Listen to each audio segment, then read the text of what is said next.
সেই জ্ঞানী সাধু মহৎ যখন কেউ হয় প্রকৃতিগতভাবে হয়, তখন তার পা কি দুটো বেশি হয়? কথা বলুন, মাথা একটা বেশি হয়? ওই একই মাথায় একই পা তো থাকে। আর একজন মানুষ যখন অজ্ঞানী হয়, মূঢ় হয়, আসরিক ভাবাপন্ন হয়, তার পা মাথা একটাও কি কমে? মানে আকৃতিতে একজন আসরিক ভাবাপন্ন ব্যক্তি, একজন দৈবী সম্পদশালী ব্যক্তির মধ্যে আকৃতিতে কোনো পার্থক্য থাকে কি? থাকে না। আকৃতিতে ওই জ্ঞানীরও দুটো পা দুটো হাত, অজ্ঞানীরও। আসলে বিচার বা বিবেকের কারণে, তার ব্যবহার বা মনুষ্যত্বের কারণে কাউকে জ্ঞানী বলা হয়, কাউকে অজ্ঞানী বলা হয়। অর্থাৎ আমাদের ভেতরে যে চেতনা, বিবেক, বিচার, এই বিচারটা যার নেই, তিনি আকৃতিতে মানুষ হলেও প্রকৃত মানুষ এখনো হতে পারেননি। আচ্ছা, প্রকৃত মানুষ ডাক্তার হলে হবে? যদি বলি উনি মেডিকেলে পাশ করে বড় ডাক্তার হয়েছেন, উনি প্রকৃত মানুষ। পাইলট হলে, ইঞ্জিনিয়ার হলে, ধনী হলে, বিদ্বান হলে তবে উনি প্রকৃতগত মানুষ, না এরকমটাও বলা নাই। আপনি ডাক্তার, মাস্টার, ইঞ্জিনিয়ার, পাইলট অনেক কিছু হতে পারেন, কিন্তু এই হওয়াটাই যে আপনি প্রকৃত মনুষ্যত্ববাদী, মানবতাবাদী মানুষ হলেন প্রকৃতিগত, এটা বলা যাবে না, এটা বলা যায় না। এই জন্য মনুষ্যত্ব অর্জন এটি না করা পর্যন্ত, তো সেটি অর্জন হবে কিভাবে বলে? বিচারের দ্বারা। বর্তমান সময়ে বিচারটাই নষ্ট হয়ে গেছে। কার্য ব্যবস্থিত, আমাদের কোনটা গ্রহণ করা উচিত, কোনটা ত্যাগ করা উচিত, কোন কার্যটা করা উচিত, কোনটা করা উচিত নয়, এই বিচারটা, বিবেকটা প্রায়শ আমরা হারিয়ে বসেছি। আর হারিয়ে বসেছি বলেই আকৃতিতে মানুষ থাকলেও প্রকৃতিতে আমরা অনেকেই মানুষ হতে পারিনি। তখনই আপনি প্রকৃত মানুষ হবেন, বা আমাদের ভিতরে মনুষ্যত্ব তখনই জাগবে যখন আপনার জীবনের লক্ষ্য স্থির হবে। এদিকে ধ্যান দিন, কথার দিকে ধ্যান দিতে হবে। দেখুন, বুধাটা থেকে এই তমালতলা আসার আমাদের একটা লক্ষ্য ছিল, এবং সেই লক্ষ্যটা পরিপূরণের জন্য আমরা কিন্তু সঠিক পথেই এসেছি। বিপথে গেলে বা অন্য পথে চলে গেলে লক্ষ্যে কি পৌঁছাতে পারতাম? আমাদের জীবনের লক্ষ্যটা কি, এটা কি জানা হয়েছে? ডাক্তার হওয়াই লক্ষ্য, মাস্টার হওয়াই লক্ষ্য, ধনী হওয়াই লক্ষ্য। লক্ষ্য কাকে বলে? যেখানে পৌঁছালে আমার জীবনে আর এই পুনঃ পুনঃ জন্ম মৃত্যু কর্মভোগ করতে হবে না। যে স্থানে পৌঁছালে সমস্ত চাওয়া পাওয়া, কামনা বাসনার সমাপ্তি ঘটবে, যে স্থানে পৌঁছালে আর জন্ম মৃত্যু জরা ব্যাধিতে কবলিত হতে হবে না, সেটাই আমার লক্ষ্য। তো সেটা মিটেছে আজ পর্যন্ত? ওই যে বললাম, কেউ ডাক্তার, মাস্টার, ইঞ্জিনিয়ার অনেক বড় কিছু হলো, কিন্তু তাতে জন্ম মৃত্যু এড়াতে পারলো তো? কর্মফল এড়াতে পারলো তো? বলো তাহলে, ধনী হলেই, বড় বড় হলেই তার দুঃখ থাকবে না, জরাব্যাধি থাকবে না, তার জীবনে চির অখণ্ড শান্তি থাকবে? তা তো হয় না। এই লক্ষ্যটাই আমাদের স্থির হয়নি। খুব দুঃখের বিষয় কি জানেন? পাশের বাড়িতে অনুষ্ঠান শুনতে যাব, সেজন্য মানুষের একটা প্রস্তুতি থাকে, মানুষ ভারতবর্ষে কোনো প্রয়োজনে, চিকিৎসা বা অন্য প্রয়োজনে যেতে গেলে তার একটা লক্ষ্য থাকে। লক্ষ্যটা পাসপোর্ট করতে হবে, ভিসা করতে হবে, কোন বর্ডার দিয়ে যেতে হবে। আমার বলবার তাৎপর্য হলো এই, প্রতিটা মানুষ একটা লক্ষ্য সামনে রেখে চলে।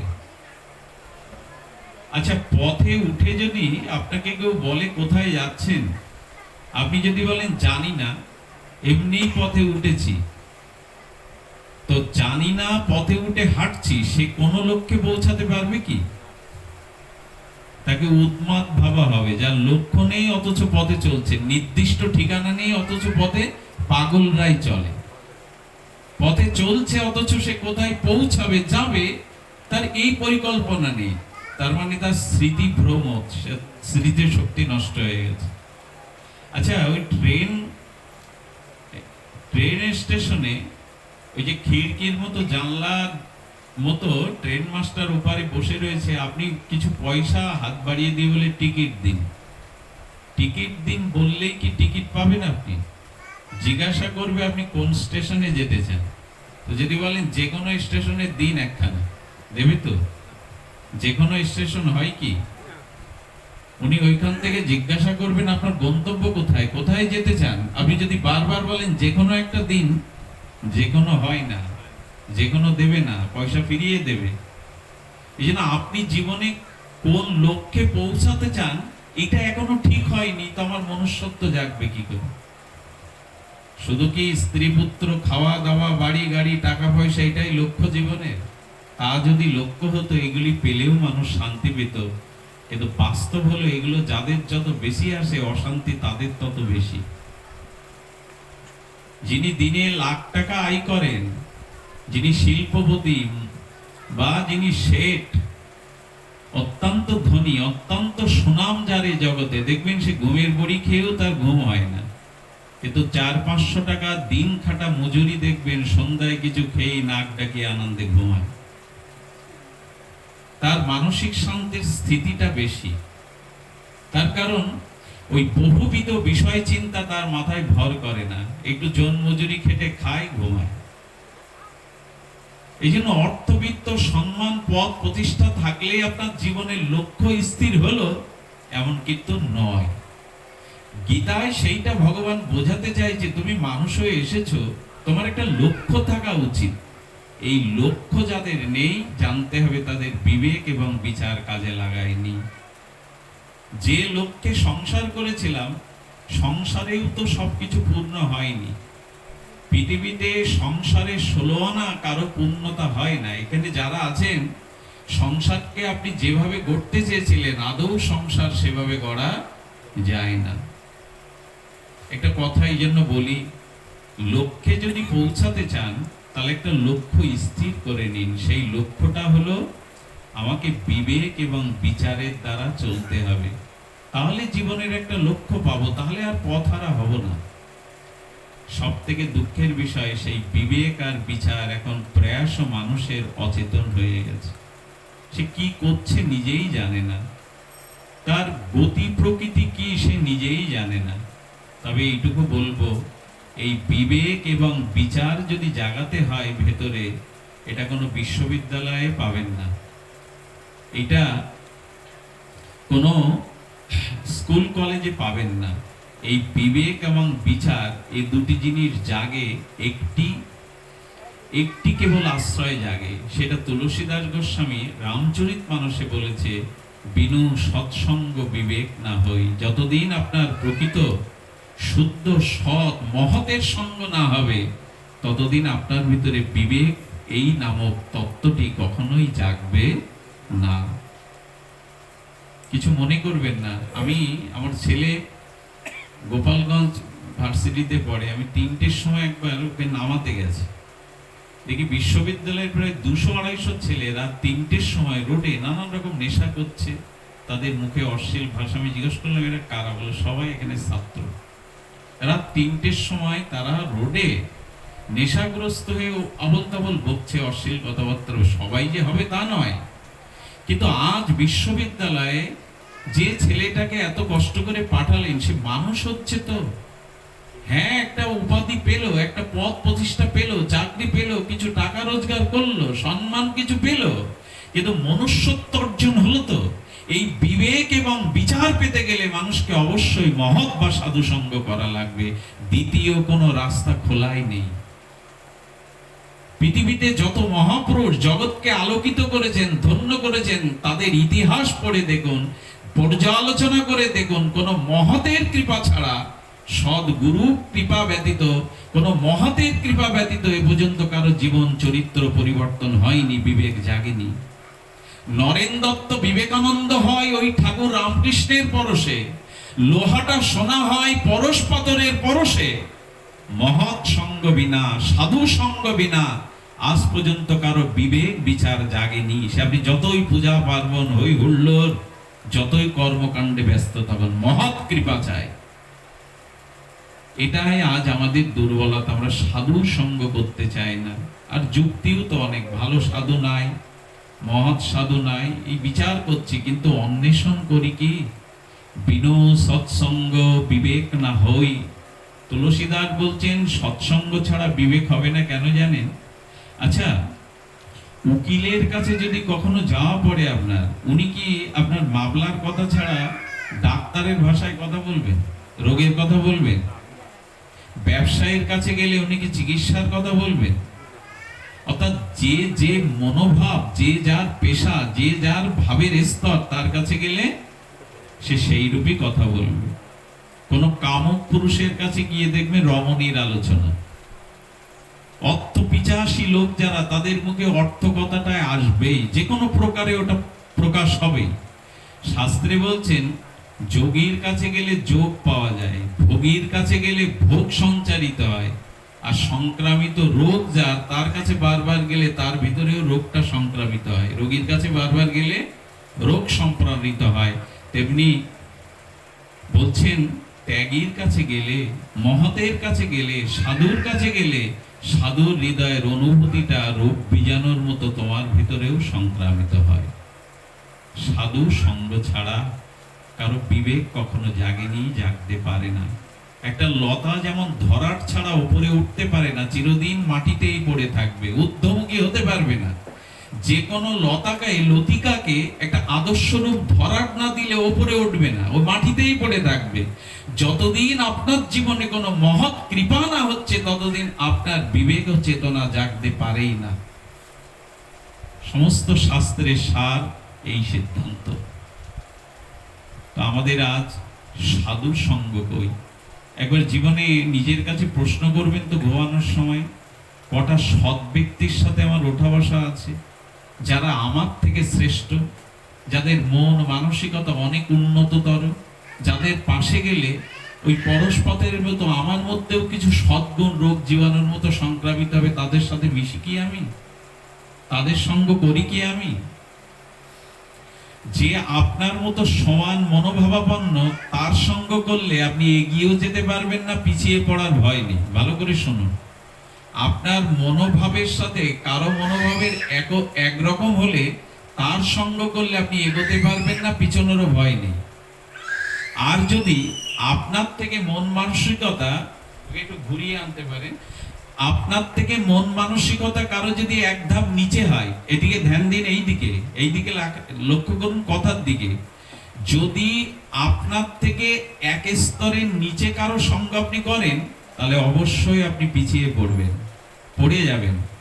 আর যদি আপনার থেকে বহুগুণ জ্ঞান, প্রজ্ঞা, সৎ চরিত্রে, সৎ ব্যবহারে উন্নত হয়, তবে লিখে দিতে পারি আপনি অনেকটা পথ জীবনে এগিয়ে যেতে পারবেন। এই জন্য আপনাকে আগে এই সিদ্ধান্ত নিতে হবে যে আপনি প্রকৃত অর্থে সৎসঙ্গের আশ্রয় নিয়েছেন কিনা, সৎ মানুষের সাথে আপনার ওঠা বসা কিনা। শাস্ত্রে বারবার বলেছে, দেখো, যদি আগুনে পুড়ে দেহটা নষ্ট হয়, আগুনে পুড়ে অনেকেই মারা যায়, তবে অগ্নিতে দগ্ধীভূত হয়ে বা জলে ডুবে যদি কেউ আকস্মাৎ নৌকা ডুবিতে, জাহাজ ডুবিতে মারা যায়, তার দেহের ক্ষতি হয়, আত্মার ক্ষতি হয় না। কিন্তু কোনো মানুষ জীবনে যদি অসৎ সঙ্গ করতে করতে জগৎ থেকে চলে যায় অসৎ ভাব নিয়ে, তাহলে তার দেহের ক্ষতি শুধু হয় না, তার আত্মা 84 লক্ষ নিম্ন জনিতে চলে যায়। আগুনে পুড়ে মরলে দেহের ক্ষতি হয়, আত্মার ক্ষতি হয় না। আকস্মিক যদি আগুন লেগে আপনি মারা যান, জলে ডুবে মারা যান, আপনার দেহের ক্ষতি হয়, আত্মার ক্ষতি হয় না। কিন্তু অসৎ সঙ্গ করলে আপনার আত্মা 84 লক্ষ জনিতে নিম্নে নেমে যায়। লোহার খাঁচায় আগুনে পুড়ে মরলে দেহটার নষ্ট হয়, আত্মার ক্ষতি হয় না। কিন্তু অসৎ সঙ্গের দ্বারা আপনার আত্মা অধোগামী, নিম্নগামী হয়। আচ্ছা, অসৎ সঙ্গ আর সৎসঙ্গ, এটা যদি একটু আমরা তত্ত্ব তো জানি, কে সৎ আর কে অসৎ। এখন প্রশ্ন আসবে, তাহলে কার সঙ্গ করব, সৎ বা চিনব কি করে? সৎসঙ্গ অসৎসঙ্গ নির্ণয় করব কি করে? তো যদি এটা বলা হয়, সৎসঙ্গের শব্দটার আগে আমরা অর্থ জানি। দেখুন, সঙ্গ শব্দের আবিধানিক অর্থ হলো আসক্তি। কি বললাম? সঙ্গ শব্দের অর্থ কি? আসক্তি। তাহলে সৎসঙ্গ শব্দের অর্থ কি দাঁড়াচ্ছে?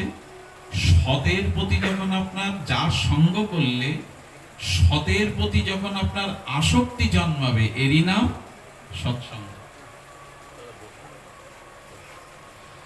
আমি জানি না আপনাদের হৃদয়ে কথাটা পৌঁছে দিতে পারলাম কিনা। সঙ্গ শব্দের অর্থ হলো আসক্তি, আর সৎ শব্দের অর্থ হলো যদি আপনার আসক্তি সতের দিকে যায়। সৎকে একমাত্র ঈশ্বরই সৎ। ঈশ্বর হলো সৎ, ভগবত ভজন হলো সৎ। ভগবত ভজন সৎ এই জন্য যে ভজন কারো নষ্ট হবে না। এই 2 ঘন্টা যে মাটিতে বসে বিজ্ঞজন আপনারা হরিকথা শুনছেন সংসারী জন, এই 2 ঘন্টার হরিকথার যে সৎ ফল, এইটা আপনার কর্মফল কেড়ে নিতে নষ্ট হবে না। যেমন মাটির নিচে টাকা রাখুন, বস্ত্র রাখুন, খাদ্য রাখুন, সব মাটিতে মিশে যাবে।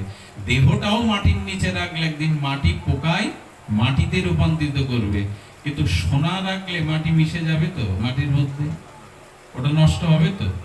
তেমন আপনি জীবনে যতটুকু ভগবত ভজন করেছেন, ওই ভজনের সুফলটা কোনোদিন নষ্ট করবার ক্ষমতা, কেড়ে নেওয়ার ক্ষমতা কারণ নেই। কিন্তু সৎসঙ্গ করি কতক্ষণ, ভজন করি কতক্ষণ। আর দেখুন, এই জগতে যে জমি জমা, টাকা পয়সা, পদ প্রতিষ্ঠা, এই জগতে চলবে, পরকালে চলবে তো? খুচরো পয়সা ধান ভেজে খই ছড়ালে মরার পেছনে চিতার উপরে দিলে ওতেই যে উদ্ধার হয়ে আপনি পথের খরচে চলে যাবেন, এরকম নয়। পয়সা ছড়ায় না চিতার উপরে, বলো হরি বলে আর ছড়ায়। তো ওই পয়সাটা আর খই ভাজাটা দেয়া হয় কেন? এই তোমার পথের সম্বল দিলাম, যাও ভগবানের কাছে যাও, অত সোজা। ওটা বলা হচ্ছে যে পথে চলতে গেলে যেমন পথের খরচা লাগে, ভগবানের কাছে যাবে, পরকালে যাবে, পথে একটা সম্বল নিয়েছো। তো সেই সম্বলটা টাকা পয়সা জমি জমা না, সেই সম্বলটা হলো সৎকর্ম, ভগবত ভজন রূপ কর্ম। খুব ভালো করে ধ্যান দিন। 500 টাকা, 1000 টাকা, 2000 টাকার নোট নিয়ে ভারতে গেলেন, আপনি ভাঙালেন না, টাকা রুপিতে রূপান্তরিত করলেন না। কলকাতায় গিয়ে 2000 টাকার বাংলাদেশি নোট নিয়ে কিছু কিনতে পারবেন? দেবে? আপনারা মার্কেটে গেলে দেবে 500 টাকার নোটে? দেবে না। ওটা আপনাদের ওই দেশের টাকায় রূপান্তরিত করতে হবে, ডলারে অথবা রুপিতে। আচ্ছা, ইংল্যান্ডে গেলে বাংলাদেশের 500 টাকার নোট বের করলে দেবে তো জিনিসপত্র আপনাকে? কেন? ওটা তো টাকায়, ওর তো মান আছে, কিন্তু ওই দেশে ওটা অচল। কিন্তু কেউ যদি সোনা নিয়ে যায় ইংল্যান্ডে বা ইন্ডিয়ায়, চলবে কিনা? সোনাটা চলবে, কিন্তু টাকা চলবে না। তেমন পরকালে আপনার টাকা পয়সা, বাড়ি গাড়ি, এইগুলো চলবে না। যতটুকু ভগবানের ভজন করেছেন, ওই ভজন সম্পদটাই পরকালে চলবে, ওটাই আপনার সাথে যাবে, ওটাই চলবে। কিন্তু বুঝলাম কই, যার সাথে যাবে না। আমাদের কি চালাক আমরা জানেন, কি কপটতা জানেন সংসারে। আমি মারা গেলাম পরে কি, আমি যে বালিশে মাথা দিয়ে মানে বিশ্রাম নিতাম, ওই বালিশটা দেয়, কাঁথাটা দেয়, জামাগুলো দেয়, চটি জুতোটা দেয়, দিলে বলে লোকের সাথে, বাবা এই চটিটা ভালোবাসতো, বাবা এই জামাটা ভালোবাসতো, এই বালিশটা ভালোবাসতো। কখনো তাস খেলতে ভালোবাসলে কেউ কেউ তাসও এক জোড়া দিয়ে দেয়, বাবা তাস ভালোবাসতো। তারপরে কি করে জানেন, লাঠিটা দিয়ে দেয়, চশমাটা দিয়ে দেয়, বাবা এটা ভালোবাসতো। এটা হাতে যে 2 ভরি ওজনের সোনার আংটিটা, ওটা দেয়? ওটা দেয় কি? ওই কান্নাকাটির মধ্যে ওটা খুলে ঘরে রেখে দেয়। ওটা আর বলে না বাবার এটা খুব শখের ছিল, এটা দাও। সংসারের চালাকিটা বুঝতে পারি না আমরা। স্বার্থটাকে ঠিক ঠিক চোখে পর্দা দেওয়া তো বুঝতে পারি না। সোনার আংটিটা খুলে ঘরে রেখে দেবে, ওটা আপনার শখের জিনিস, ওটার সাথে যাবে, এটা একবারও বলবেন। সংসারকে আমরা ঠিক বুঝতে পারি না। এখানে যাদের আপন আপন করে জড়িয়ে ধরেছি, তারা আমার পরকালে প্রকৃত অর্থে কেউ কোনো কাজে আসবে না। তাই ভগবান সাবধান করে দিয়েছে, সংসার করতে হয় করো, স্ত্রী পুত্র প্রতিপালন করতে হয় করো, কর্তব্যের খাতিরে করো, কিন্তু ভালোবাসার মন ভগবানকে দাও, সংসারকে বিচার দাও, কর্তব্য দাও, আর মনের ভালোবাসাটা ভগবানকে দাও। সৎসঙ্গের অর্থ কি দাঁড়ালো? সতের প্রতি আসক্তি, সতের প্রতি। এখন আমরা তো নাম যোগে তামালতলায় সব হয়, দাদারা গেলে জিজ্ঞেস করে দুর্গাপূজা নাম যজ্ঞ কি হয় না তামালতলায়, আর অনেক দিন ধরে হচ্ছে। প্রশ্ন হলো এসব করে সতের প্রতি আমাদের আসক্তি বাড়ছে তো? এই গ্রামের 10টা মানুষ প্রসাদ ভোজী হয়ে যথাযথ শুদ্ধ আচরণশীল হয়ে এগিয়ে যাচ্ছে তো? সতের প্রতি আসক্তিটা বাড়ছে তো? সতের প্রতি যদি আসক্তি না বাড়ে তাহলে জানবেন সৎসঙ্গ হয়নি, নামমাত্র অনুষ্ঠান হয়েছে, হই হুল্লোড় হয়েছে, গাওয়া বাজানো হয়েছে, সঙ্গ হয়নি। ওই যে বললাম ছোঁয়াচে রোগীর পাশে বারবার যাতায়াত করলে কি হয় আপনার?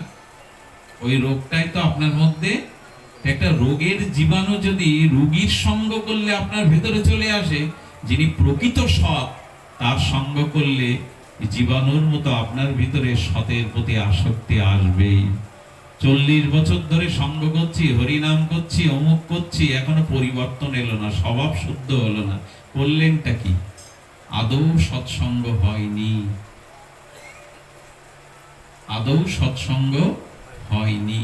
এই জন্য সৎসঙ্গ তাকেই বলে, ঈশ্বরের প্রতি যখন আপনার আসক্তি বাড়বে, আপনার চরিত্রের মধ্যে ব্যবহারের মধ্যে যখন সৎ অভিমুখী হবেন আপনি, তখনই বোঝা যাবে আপনার সৎসঙ্গ হয়েছে। শুধু ভক্তগণ, একটি ঘটনা মনে পড়লো আপনাদের তত্ত্বকথার থেকে, এই কথা দ্বারা সহজে আমরা একটু অনুভব করতে পারবো। দেখুন, আপনি যতই শাস্ত্রজ্ঞ জ্ঞানী হন, পণ্ডিত হন, আপনি জগতের যত বিদ্বান হন, প্রকৃত সাধু সঙ্গ, ভগবানের গুণগাথা, ভগবানের নাম, এগুলো আশ্রয় না করলে আপনি পৃথিবীর সেরা পণ্ডিত হতে পারেন, বিদগ্ধ জ্ঞানী হতে পারেন, কিন্তু ভক্তি বা আত্মকল্যাণ বা মুক্তি কোনোদিনই আসবে না সাধু কৃপা ছাড়া। তার একটা অপূর্ব দৃষ্টান্ত, দৃষ্টান্তটা শুনলে আপনাদের হৃদয় জোড়াবে, কিছুটা মীমাংসা আসবে জীবনের অনেক প্রশ্নের উত্তরে। তবে নিদ্রা যদি আসে, অলসতা যদি আসে, পরিহার করে খুব গভীর মনোযোগ দিয়ে শুনুন। এটা হলো কাশীর ঘটনা। আজ থেকে 700 বছর আগে, কয়শো বছর আগে? 700 বছর আগে কাশীর ঘটনা। আপনারা জানেন, ইতিহাস খ্যাত একজন বিদ্বান ভারতবর্ষে জন্মেছিলেন। ইতিহাস খ্যাত বলছি এই জন্য যে সমস্ত শাস্ত্রে ইনি ছিলেন পারঙ্গম। ভারতবর্ষের ইতিহাসে জাতীয় পণ্ডিতদের আগমন খুব কম হয়েছে এবং তিনি ইতিহাস খ্যাত, তিনি বিদগ্ধ পণ্ডিত শিরোমণি।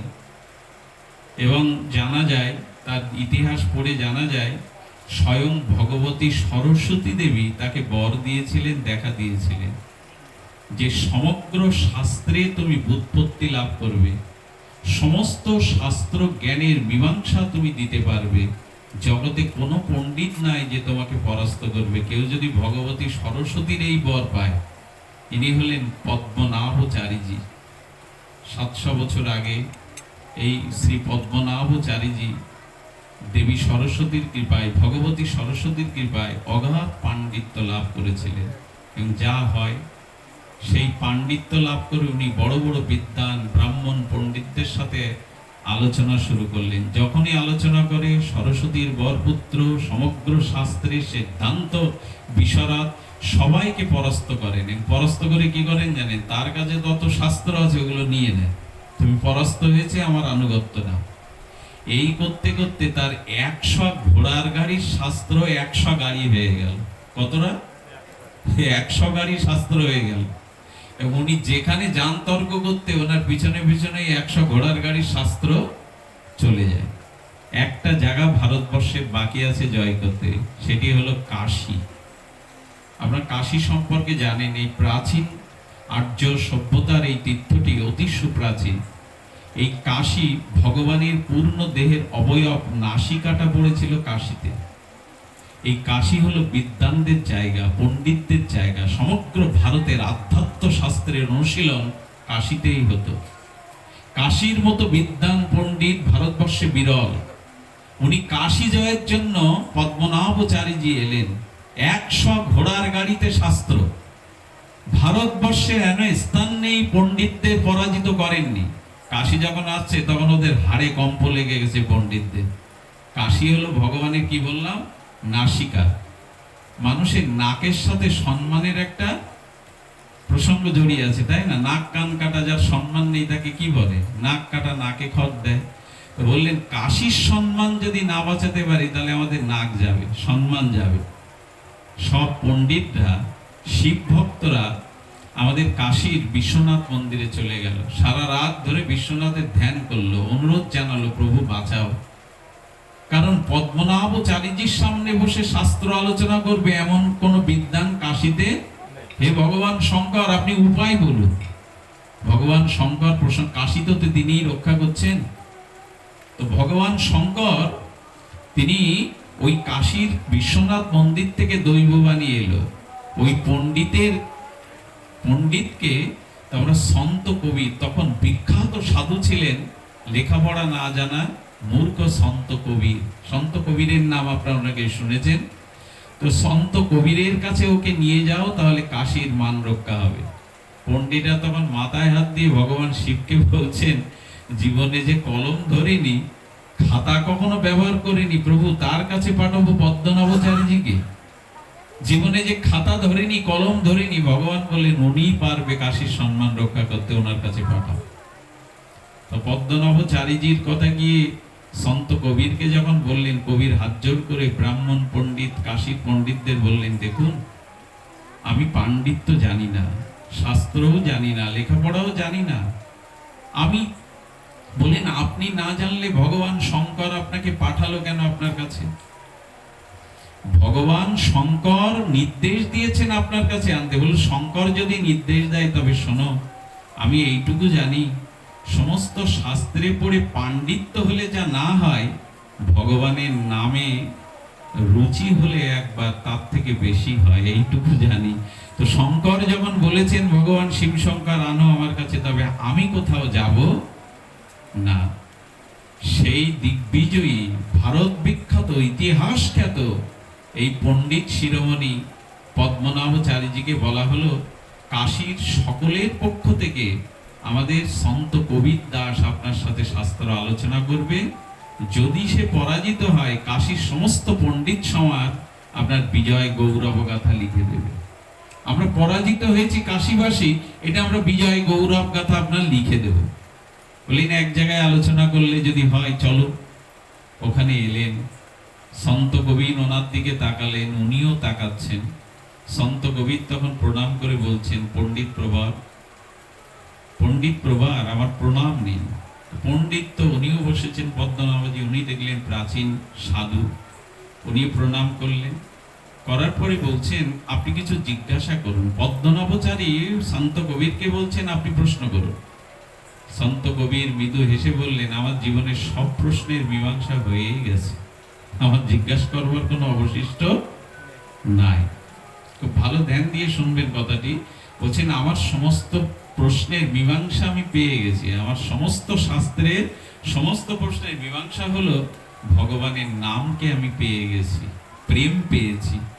ভগবত প্রেম, ভগবান নাম, এই হলো আমার সমস্ত সার। তখন বলছেন আপনি কিছু বলুন। বলুন কি শুনতে চান বলুন। একটা প্রসঙ্গ তুলতে গেলে তো তুলতে হবে। তখন বলছে দেখুন আমার তো কিছু জানা বোঝার শেষ হয়েছে, জানা বোঝার নেই, আপনার প্রসঙ্গ থেকে আপনার হয়ে আমি আপনাকে একটা প্রশ্ন করছি। তখন এই দিগ্বিজয়ী পণ্ডিত পদ্মনাভচারীজি বললেন, বলুন কি জিজ্ঞাসা করতে চান, আপনারাও শুনুন, ধ্যান দিয়ে শুনুন। বললেন আপনি শাস্ত্রার্থ বুঝে শাস্ত্র পড়েছেন, না শাস্ত্র পড়ে শাস্ত্রের অর্থ বুঝেছেন, কোনটা? মাঝে মাঝে কোনো শিকারী তীর মারে, দেখবেন সেই তীরটা লক্ষ্য বস্তুতে গিয়ে ভেদ করে, অন্যখানে যায় না। এমন একটা কথা তো ভগবান শঙ্করই তো বলাচ্ছেন, ওনার দ্বারা কৃপা হয়েছে। উনি বলছেন আপনি অর্থ জেনে, আপনি শাস্ত্রার্থ জেনে শাস্ত্র পড়েছেন, না শাস্ত্র পড়ে শাস্ত্রের অর্থ জেনেছেন, কোনটা? 2-3 মিনিট উনি নীরব হয়ে গেলেন। পণ্ডিত তো বললেন, এরকম প্রশ্ন তো জীবনে কেউ কখনো করেনি যে অর্থ জেনে শাস্ত্র পড়েছে কি শাস্ত্র পড়ে অর্থটা জেনেছে। 2-3 মিনিট নীরব থাকলেন, বুঝলেন ইনি সাধারণ কোনো ব্যক্তি নন। এই জাতীয় উনি মনে করেছিলেন ইতিহাস, শিল্প, আমাদের কাব্য, ব্যাকরণ এইসব প্রসঙ্গে আলোচনা করবেন, কিন্তু না। তখন উনি মনে মনে চিন্তা করলেন, আর ভক্ত কবির, সন্ত সাধু কবির ওনার দিকে চেয়ে আছেন। ওই যে ওনার গায়ের বাতাস লাগছে, যেমন হরিদাসের কাছে গেলে লক্ষ্য হীরার মতো পতিতাও 3 দিনে বৈষ্ণবী হয়ে গেছিল ওই গায়ের বাতাস লাগলে। তো ওনার অনুভূতি ভেতরে, যে ভজন অনুভূতি, ওনার দিকে তাকিয়ে আছেন। উনি তখন ভেতরে দুর্বল হয়ে গেলেন পণ্ডিত। উনি হাত জোর করে কি বললেন জানেন? সন্ত বাবা, সত্যি সত্যি আমি অর্থ জেনে শাস্ত্র পড়িনি, আর শাস্ত্র পড়ে আমি এখনো অর্থ বুঝতে পারিনি। উনি স্বীকার করছেন। আপনারাও জানুন যে কেন কথাটি পদ্মনাভাচার্যজি বলছেন। বললেন যে শাস্ত্র পড়তে হবে। যদি অর্থ জেনে পড়তাম, তা অর্থ জেনে শাস্ত্র পড়ার অর্থ হলো এই সমস্ত নিখিল শাস্ত্রে পড়লে যেটা সার হবে সেটা ভগবানের ভক্তি। সেটা আমার এখনো হয়নি। আমার পাণ্ডিত্য হয়েছে, শাস্ত্র জ্ঞান হয়েছে, কিন্তু ভক্তি হয়নি। আর শাস্ত্র পড়ে যে অর্থটা হবে, অর্থাৎ ভগবানের ভজনে মন লাগবে, সে ভজনও আমার মধ্যে পাণ্ডিত্য আছে। বিশ্ব জয় করেছে আমি, কিন্তু ভজন আমার মধ্যে নাই। তখন বললেন, বাবা, অর্থ জেনে যদি কেউ শাস্ত্র পড়ে, আর শাস্ত্র পড়ে যদি কেউ অর্থ জানে, একটাই অর্থ দাঁড়াবে, ভগবানের চরণে শুদ্ধ ভক্তি, ভগবত ভজনে মনের আকুতি। তোমার কোনোটাই আসেনি বাবা। পাণ্ডিত্য দিয়ে ভগবানকে পাওয়া, পাণ্ডিত্য প্রয়োজন, শাস্ত্রজ্ঞান প্রয়োজন, কিন্তু পাণ্ডিত্য দিয়ে ভগবান পাওয়া যায় না, ভজন দিয়েই, প্রেম দিয়েই পাওয়া যায়। উনি সারা রাত ঘুমাতে পারেননি। কি করেছে জানেন? সকালবেলা উনি শাস্ত্র পাঠ করছেন কাশীর গঙ্গার তীরে একটা বৃক্ষের তলে বসে। ভগবান শঙ্কর চিন্তা করলেন, কাশীতে এসেছে ও ভারত বিজয়ী পণ্ডিত, মা সরস্বতী ওনার জিহ্বায় বসা। এরকম পণ্ডিতের যদি ভজন না হয়, ভক্তি না হয়, তাহলে লোক কেন শাস্ত্র পড়বে? লোক কেন শাস্ত্রের জ্ঞান অর্জন করবে? ভগবান শঙ্করের কৃপা হলো। ওকে করুণা করবার জন্য কি করলেন জানেন? ওই গাছ থেকে কিছু শব্দ আসতে লাগলো। শব্দটা কি জানেন? ওই গাছে বসে আছে কিছু প্রেতাত্মা, পিশাচী। তাদের কথা এই পদ্মনাভচারীজি বসে বসে শুনছেন। অর্থাৎ ভগবান শঙ্কর ওকে ফেরানোর জন্য, কৃপা করার জন্য কথাগুলো ওকে জানাচ্ছেন। সেই কথা কি জানেন? পিশাচীগুলো বলছেন কি, এই ডালটায় কেউ বসো না। অনেকগুলো ডাল গাছের, বলে এই শাখাটায় কেউ বসো না। বলে কেন? আমি বসবো, ফাঁকা আছে যখন, এত ভিড়, আমরা আমাদের শাখা পাচ্ছি না। বলে ওই ডালটায় একজন বসবে, তার জন্য রিজার্ভ রাখা হয়েছে। উনি কিন্তু বসে বসে শুনছেন পদ্মনাভজি। ওই ডালটায় একজন বসবে, ওর জন্য রিজার্ভ রাখা আছে। বলে কে? সে বললো, ওই যে পড়ে শাস্ত্র পড়ছে বৃক্ষের নিচে, ওই পদ্মনাভ পণ্ডিত মরে গিয়ে পিশাচী হয়ে এই ডালে বসবে, এই জন্য ওই ডালটা ফাঁকা। এই কথা যদি উনি শোনেন, চমকিত হলেন। ভগবান শঙ্করের ইচ্ছা, ওনাকে কৃপা করছেন। শিব ঠাকুর তো এরকম সহসায় আশুতোষ কৃপা করে। তখন বলছেন, আর একজন পিশাচী জিজ্ঞাসা করছে, এত বড় পণ্ডিত মরে গিয়ে ভূত প্রেত হয়ে পিশাচী হয়ে কেন এই ডালে বসবে, বাস করবে? বলো কি করেছে জানো? ও শাস্ত্র জ্ঞানী জ্ঞানী হয়ে, উৎপত্তি জ্ঞান লাভ করে, শাস্ত্রের আক্ষরিক জ্ঞান লাভ করে, ও কত ভক্তকে, কত পণ্ডিত ব্রাহ্মণকে ও যে অপমানিত করেছে। আর অপমান করে তাদের শাস্ত্রকে ছিনিয়ে নিয়েছে, নিজের পণ্ডিত্যের গৌরব সারা ভারতবর্ষে ছড়িয়ে পড়বে বলে। তো যারা শাস্ত্রে তর্ক করে, পরাজিত করে নিজের গৌরব বিজয় গাথা গায়, এরা মরে ভূত প্রেতই হবে। তখন আরেকজন বলছেন, এত বড় পণ্ডিত যদি ভূত প্রেত হয় কি করবে? বলে ওর একটা উপায় আছে। ও যদি এখন সন্ত কবিরের চরণে পড়ে ভগবানের নাম, ভগবানের প্রেম, ভগবানের ভজন শুরু করে, তাহলে হয়তো একটা গতাগতি ওর উপায় হতে পারে। এই কথা জানার পরে উনি চলে গেলেন সন্ত কবিরের কাছে, হাত জোড় করে বললেন, সব শাস্ত্রই জলাঞ্জলি দিয়েছি, কৃপা করুন। আপনি করুণা করুন, আমার প্রেম হয়নি, ভগবানের ভজন হয়নি, ভগবানের প্রতি আমার কোনো আসক্তি আসেনি, এসেছে বিজয়ের প্রতি, এসেছে সুনামের প্রতি, মান সম্মানের প্রতি, পাণ্ডিত্যের প্রতি, আপনি কৃপা করুন। বললেন ওই পাণ্ডিত্য ধুয়ে এসো, গঙ্গা থেকে স্নান করে এসো, আমি তোমার কর্ণে রাম নাম নিচ্ছি, এই নামই হলো তোমার জীবনে প্রেম ভক্তি এনে দেবে। আমরা আজ অনেকটা এই তর্ক বিতর্ক পাণ্ডিত্যের মধ্যে পড়ে আছি, অথচ আমাদের ভগবানের প্রতি আসক্তি, ভগবানের নামের প্রতি আমাদের আজও অনুরাগ জন্মালো না। হলোটা কি? এত কিছু জেনে যদি ভগবানের নামের প্রতি, সাধু সঙ্গের প্রতি আমার আসক্তি না আসে, তাহলে জানবেন ওই সাপ্তাহিক নাম করি বটে 30 বছর 40 বছর ধরে, অমুক করি তমুক করি, কোনো কাজ হবে না। সতের প্রতি আসক্তি না আসলে, হরি নামের প্রতি প্রেম উৎকণ্ঠা না আসলে, কোটি জন্ম এসব করেও প্রেম পাওয়া যাবে না। তাই শাস্ত্রে বলেছে শুদ্ধ সাধু সঙ্গ করো, করলে বিবেক জাগবে, বিচার। দেখুন বিবেক জাগে কি করে, আমি এখনই একটা প্রমাণ আপনাদের একটু জানাবার চেষ্টা করছি। এই যে দীপঙ্কর দাদা বা আমাদের দাদা যে উঠানটা, এই উঠানের এখন যে পরিবেশ, এখান থেকে 5 ঘন্টা আগে বিকালবেলা এই পরিবেশ এই উঠানে ছিল না। এই উঠান থেকে যাওয়ার আগে অনেক মা আছেন আঁচল দিয়ে এখানে অনেকের ধুলোগুলো নিয়ে সন্তানের মাথায়, নিজের মাথায় মাখেন। এই উঠানের ধুলা অন্য সময় মাখবে তো কেউ নিয়ে, এখন কেন নিচ্ছে ধুলাটা? আচ্ছা, এখানে নারী পুরুষ একসাথে বসেছেন আপনারা, আপনাদের মনে কোনো কামনা বাসনা বিকার জাগছে এখন? আমার মনে হয় ওটা যাচ্ছে না। সারাদিন তো সংসার চিন্তা, ব্যাধি আদির চিন্তা ছিল, এখন কারো মাথায় সংসার চিন্তা কাজ করছে?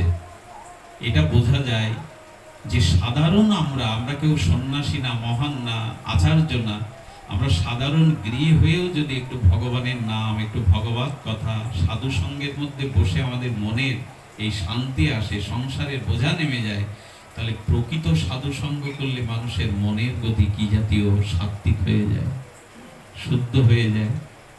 এই জন্য জীবনে ভক্তরা কি প্রার্থনা করে জানেন ভগবানের কাছে? ভক্তরা সকালে গৌর গোবিন্দের চরণে গিয়ে কি বলে জানেন? প্রভু, তোমাকে পায় আর না পায়, তোমার কোনো ভক্ত সঙ্গ দিও আমায়। ভগবান, তোমাকে পায় আর না পায়, কোনো সাধু সঙ্গ দিও আমায়। সব থেকে মজার কথা কি জানেন? সাধু কৃপা, ভক্ত কৃপা ছাড়া আপনি ভক্তি বা ভগবান কোনোটাই পাবেন না। সব থেকে বড় কথা, এই যতদিন গুরু কৃপা, সাধু কৃপা আপনার জীবনে না হচ্ছে, আপনি ভগবত কৃপা পাবেনই না, পায়নি আজ পর্যন্ত কেউ। এই জন্য সৎসঙ্গ করতে হবে। সৎসঙ্গের অর্থ আমরা আগে বলেছি, সৎ মানে ভক্তি বা ভগবান, তার প্রতি যে প্রবল আসক্তি, এরই নাম সৎসঙ্গ। আসক্তি তো আমাদের ভগবানের প্রতি, নামের প্রতি নয়, আছে তো গাড়ি বাড়ি স্ত্রী পুত্র ভোগ বিলাস দেহ ভোগের দিকে, ওই দিকেই তো আসক্তি। বলে এই আসক্তির মোড়টা ঘুরিয়ে দিতে হবে, আর এটা হবে সাধু সঙ্গ হরি কথাতে। একটা দৃষ্টান্ত দেই, আপনাদের মনোগ্রাহী হবে। আচ্ছা, জলের গতি কোন দিকে? জল ফেলে দিলে কোন দিকে যায়? নিম্নগামী। জলের গতি নিম্নগামী। তো জলটা যায় কোথায়? মূলত গড়িয়ে গড়িয়ে নালা দিয়ে, ধীরে ধীরে নালা দিয়ে বাইতে বাইতে, ড্রেন দিয়ে গিয়ে খাল বিলে নদীতে পড়ে, নদীর স্রোত হয়ে সমুদ্রে বা গঙ্গায় বা বড় নদীতে গিয়ে পড়লো। তাহলে জলের শেষ গতি হলো চারিদিক থেকে প্রতিকূল অবস্থা পেরিয়ে গিয়ে নদীতে পড়বে, নদীর ওই জল স্রোত ভাবে সমুদ্রে মিশবে। এই তো, এটাই তো জলের গতি। কিন্তু একটা ড্রেনে যেতে যেতে ড্রেনের গর্তের মধ্যে যদি জলটা আটকে যায়, ভাঙা আছে ড্রেনের ভিতরে, জলটা আটকে গেল, আটকানো জল আর নিম্নগামী হতে পারল না। ওই জলটা শুদ্ধ ছিল, কিন্তু ওই জলটা 2 মাস 4 মাস ওই ড্রেনের ওই ভাঙা জায়গার মধ্যে আবদ্ধ হয়, ধুলাবালি পড়ায়, গাছের পাতা পড়ে, জলের যে দুটো ধর্ম নষ্ট হয়ে গেল। জলের দুটো ধর্ম কি? একটি হলো স্নান করা, একটি হলো পান করা। ওই জল আর পান করা যাবে তো? স্নান করা যাবে তো? দুটোই ধর্ম নষ্ট হয়ে গেল। জলে তো স্নান করাও যায়, জল পানও করা যায়, কিন্তু দুটো ধর্ম নষ্ট হয়ে গেল। কিন্তু শাস্ত্র বলছেন জলের ধর্ম নষ্ট হয়নি, ওর মধ্যে এখনো ওই দুটো ধর্ম আছে। বলি কি করে আছে? পোকামাকড় হয়ে গেছে, দূষিত হয়ে গেছে। বললো আছে ওর মধ্যে। কি করে? আকাশ থেকে যদি মেঘমালা থেকে ঝরঝর করে বৃষ্টি নামে কখনো, ওই বৃষ্টির স্রোতধারা যদি প্রবল স্রোত বেগে গিয়ে ওই গর্তের মধ্যে পড়ে, তখন গর্তের জল কি হয়? থাকে ওখানে? এই বৃষ্টির জলধারা আর গিয়ে ওই গর্তের জলগুলো তুলে নেয়, তুলে নিয়ে ওই মলিন জল, পোকামাকড়ের জলগুলো ছুটিয়ে দেয়, স্রোতের সাথে ভাসিয়ে দিয়ে গিয়ে নালা দিয়ে নদীতে পড়ে। নদী যখন ওইটা তরঙ্গায়িত হয়ে গঙ্গায় বা সমুদ্রে পড়ে, তখন কি ওই জলের মধ্যে পোকামাকড় দূষিত ভাব থাকবে? কি হয়ে যাবে? তখন ওই জল পান করাও যাবে, ওই জলে স্নান করাও যাবে। তেমনি আমাদেরও এই আমার আমার করতে করতে স্ত্রী পুত্র মোহ দেহের ভোগ বাসনার এই ক্ষুদ্র স্বার্থের সংসারে আটকে গিয়ে আমাদের হৃদয়টা এরকম নির্মলতা হারিয়েছে, দূষিত হয়ে গেছে। এই জলটা আটকে থাকলে যেমন দূষিত হয়, এখন কি করা দরকার? ওই জল, অর্থাৎ আমার ওই অশুদ্ধ মন, ভোগী মন আবার শুদ্ধ হবে। কি করে জানেন? যেখানে সাধু সঙ্গের মেঘ ওঠে, ওই সাধু সঙ্গ মেঘ হতে যেখানে সাধুর মুখে ভগবানের নাম রূপ লীলা কথা বর্ষণ হয়, ওই ভগবানের নাম রূপ লীলা কথা যদি কারো কর্ণে প্রবেশ করে, ওই কানের ভিতরে দিয়ে হৃদয়ে দিয়ে গেলে কি হয়? হরিকথা। ওই হরিকথা হৃদয়ে গেলে তার যে আবর্জনা, কামনা বাসনা, দূষিত জলগুলো ছিল, ওগুলো ভাসিয়ে নিয়ে গোবিন্দের চরণে তাকে নিয়ে যায়। ভাগবত বলেছেন, কি বলেছেন? মনর গতি অবিচ্ছিন্ন যত গঙ্গাব সহব নুধ মদ গুণশ্রুতি মাত্রেণ মহি সর্ব গুহাশয়ে মনোগতি অবিচ্ছিন্ন যত গঙ্গাব সহম্ভূত। ভাগবতের এই শ্লোক হচ্ছেন, আমার কথা যদি সাধুমুখ দিয়ে কানে যায়, তাহলে কানের মধ্যে দিয়ে ভগবান কথা রূপে প্রবেশ করে তার হৃদয়ে যত কামনা বাসনা ছিল ওগুলো ছুটিয়ে নিয়ে ভগবানের দিকে নিয়ে যায়। এই জন্য সাধু মুখে হরিকথা শ্রবণ করো, সাধু মুখে হরিকথা শ্রবণ করো, ওটা কানে গেলেই হৃদয় শুদ্ধ হয়ে যাবে। কিন্তু দুঃখের বিষয় কি জানেন? ভাগবত হয় বছরে 2 বার। ভগবানের কথা সাধু সঙ্গে প্রতিদিন যদি সুযোগ হয় শুনতে বলেছেন। গীতায় বলেছেন, মদ চিত্ত মদগতা প্রাণা বোধয়ন্ত পরস্পরম কথায় অন্তষ্ঠ মাং নিত্যং তুষ্যন্তি চ রমন্তি চ। ওগো, পরস্পরে মিলিত হয়ে বিষয় কথা না বলে, সংসার কথা না বলে, পরনিন্দা পরচর্চা না করে আমার কথা পরস্পরে বিনিময় করো, তাহলে তোমার হৃদয় রমণ হবে, আনন্দ পাবে। এখন 5টা মানুষ, এই যে আসতে গিয়ে পাইথেলি বাজারে দেখলাম কত মানুষ ওই গল্প নিয়ে, চা নিয়ে, টিভি নিয়ে মেতে আছে। পাশের বাড়ি অনেকেই দেখবেন সৎসঙ্গ হচ্ছে উঠানে, পাশের বাড়ি সে ঘরে টিভি চালিয়ে টিভি দেখছে, ক্রিকেট দেখছে। আমার বলবার অভিপ্রায় হলো এই যে না, আমাদের এই যে হরিকথা, ভাগবত কথা শ্রবণ, এটা নিত্য। পরনিন্দা পরচর্চা করে সাংসারিক কথা বলে কার কি কল্যাণ হয় বলতে পারেন? আজ পর্যন্ত কার কল্যাণ হয়েছে? এই জন্য একটা সঙ্গীতের পয়ার আমার খুব ভালো লাগে, মনে হয় সাইনবোর্ড করে বুকে ঝুলিয়ে রাখি। এই সঙ্গীত আপনাদের কানেও গেছে, যার মুখে ভাই হরি কথা নাই তার কাছে তুমি যেও না। যে তোমাকে বিষয় কথা শোনায়, কামিনী কাঞ্চনের কথা শোনায়, পরনিন্দা সাংসারিক কথা শোনায়, তার কাছে তুমি যেও। এ নীতি মানি তো, খুব আর মানি। চা চুমুক দিতে দিতে কার স্ত্রী কেমন, কার সংসার কেমন, কে কি করলো, যাবতী রাজ্যের রাজনীতি সমাজনীতি হয়টা কি এটা করে, ফলাফলটা কি হয়? ফলাফল কি হয় জানেন? এই অসৎ সঙ্গের দ্বারা, অসৎ পরনিন্দা পর সমালোচনার দ্বারা আমাদের চিত্তটা একে তো দূষিত, তারপরে আরো দূষিত হয়ে যায়, আরো দূষিত হয়ে যায়। যার মুখে ভাই হরি কথা নাই তার কাছে তুমি যেও না। যার মুখ হেরি ভুলে যাবে হরি, তার মুখপানে চেয়েও না। যাদের দিকে তাকালে ভগবানকে ভুলে যেতে হয়, সৎকে ভুলে যেতে হয়, দরকার নেই, দূর থেকে তাকে সম্মান করো, কিন্তু তার কাছে যেও না। কাউকে নিন্দা করা যাবে না, কাউকে ছোট ভাবা যাবে না, দূর থেকে সরে দাঁড়াও, কিন্তু তার সঙ্গ, কারণ যে যার সঙ্গ করে তার মধ্যে তার সেই ভাব প্রবেশ করে। ছোট্ট দুটো দৃষ্টান্ত দেই। মহাভারতের কর্ণ কার পুত্র? কর্ণের পিতার নাম কি? সূর্য। সূর্যপুত্র কর্ণ। সূর্য আমাদের পঞ্চ ভগবানের একজন, মানে পঞ্চদেবতার সূর্যকে ভগবান বলা হয়। আর সূর্যের কাজই তো ভগবানের। সূর্য উদিত না হলে জগৎ জাগে না, জগৎ রক্ষাও পেত না। সূর্যকে আমাদের পঞ্চতত্ত্বের মধ্যে একটা বলা হয়।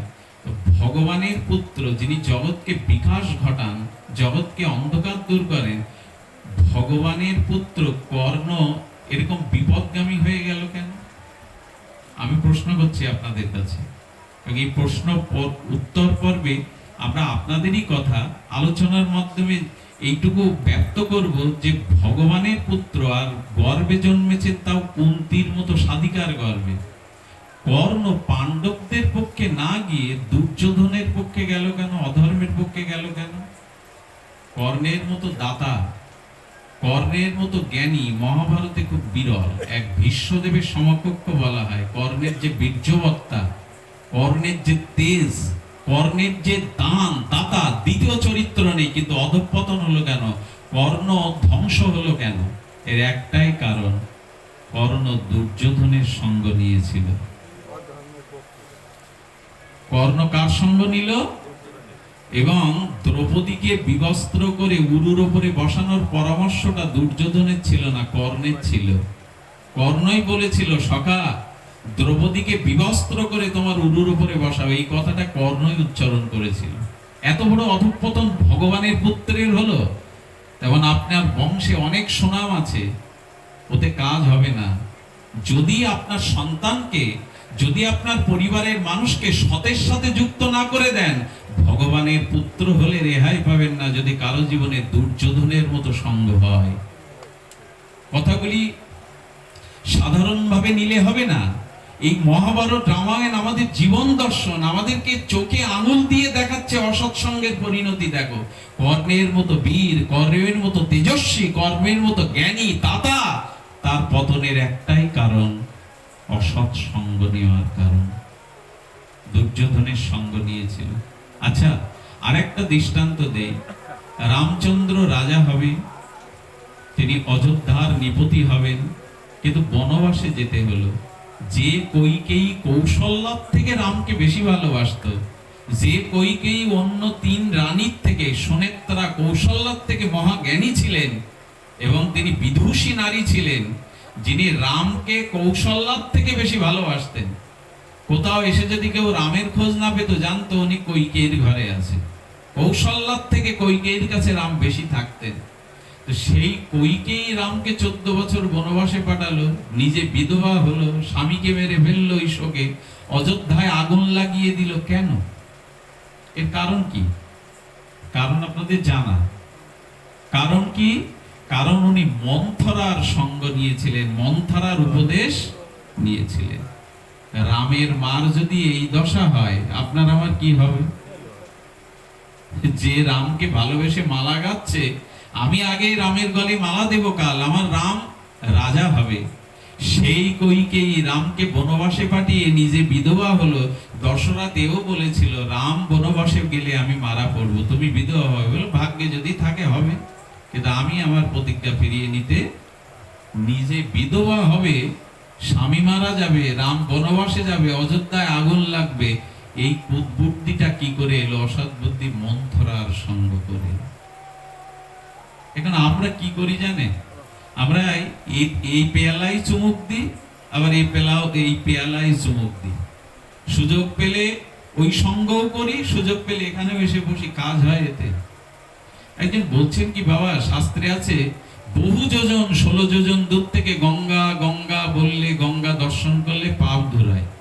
তা গুরু মহারাজকে বলছেন, আমি দুপুরে ঘটনাটা বলছিলাম, গুরু মহারাজকে বলছেন, আপনি তো বললেন গঙ্গা দর্শন, গঙ্গা নাম নিলে পতিত পাবনী, গঙ্গা পাপ দূর হয়। তা আমি আজ 5 বছর ধরে প্রতিদিন গঙ্গায় স্নান করে আমার মনের কোনো পরিবর্তন হয়নি, পাপ যায়নি। কারণ কি? উত্তর দিন। সাধু বলছে, একে যদি ভালো করে বোঝাতে যায় ও বুঝবে না। বলে, এক কাজ করো তো, একটা বোতলে ইউরিন ধরে আনো। ইউরিন মানে মূত্র।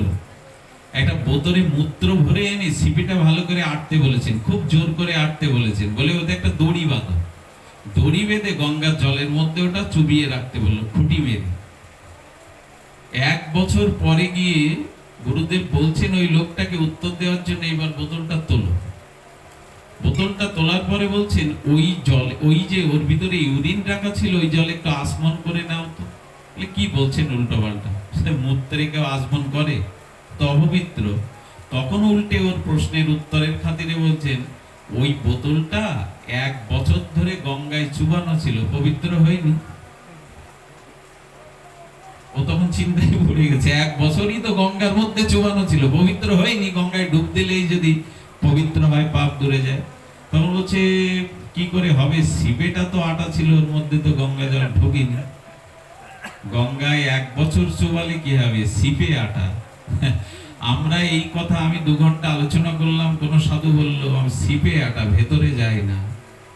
এই কথাগুলি না একটাও ভেতরে আমরা রক্ষা করি না। এখন একটা দূষিত জল যদি বোতলে করে চুবিয়ে রাখেন গঙ্গায়, কি হবে সে? ওর ভেতরে তো জল প্রবেশ করবে না। আমাদের দুর্দশা কি জানেন, অমুকের গান খুব ভালো লেগেছে, অমুকের কীর্তন খুব ভালো লেগেছে। ভালো লাগাটা কি? ওই কানে সুর ভালো লাগা, কথাগুলো ভালো লাগা, জীবনে কাজে না লাগানো। যারা শোনে করে না, তাদের মঙ্গল কোনোদিনই হয় না। যারা শুনেও করলো না, তারা ঠকে জীবনে।